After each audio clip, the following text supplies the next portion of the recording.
कल जैन साहब भी छूट गए जेल से, तो इसके साथ ही सभी देशभक्त अब जेल के बाहर आ गए हैं। जेल से बाहर आने के बाद मेरे को पता चला, चारों तरफ लोगों से मिला, देखा तो पता चला पिछले साल 2 साल में किस तरह से इन्होंने हमारे को जेल में डाल डाल के एक एक करके दिल्ली के सारे काम रोकते गए। ये लोग आते हैं, मेरे से मिलते हैं, चारों तरफ कूड़ा ही कूड़ा कर दिया, चारों तरफ इन्होंने सड़कों की रिपेयर नहीं होने दी, इन्होंने मोहल्ला क्लिनिक में और अस्पतालों में दवाइयां बंद कर दी, बसों में जो हमने महिलाओं की सुरक्षा के लिए बस मार्शल लगाए थे वो बस मार्शल इन्होंने हटा दिए।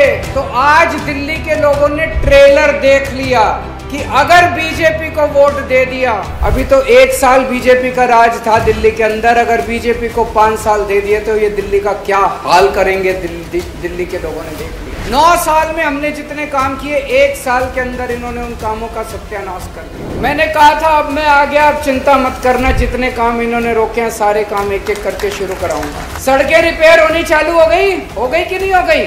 अभी पीडब्ल्यूडी की हो रही थी, अब नगर निगम की भी शुरू कराएंगे सड़कें रिपेयर होनी। अस्पतालों के अंदर, मोहल्ला क्लिनिक के अंदर इन्होंने जो दवाइयां टेस्ट बंद किए थे उसको भी अब चालू करा रहे हैं। ओल्ड एज पेंशन जो रुकी हुई थी, ओल्ड एज पेंशन को भी दोबारा चालू करा रहे हैं। फरिश्ते स्कीम, वो स्कीम भी इन्होंने रोक दी, लेकिन हमने वो चालू करा दी, दोबारा चालू हो गई। हमने स्कीम बनाई थी कि उनके बच्चे जो इंटेलिजेंट बच्चे होते हैं, कंपटीशन के पेपर देते हैं, तो हमने स्कीम बनाई थी उसकी कोचिंग का सारा खर्चा हम देंगे, वो भी इन्होंने बंद कर दी। अभी पिछले हफ्ते हमने वो सारी स्कीम दिल्ली सरकार ने, आतिशी जी ने दोबारा चालू करा दिया।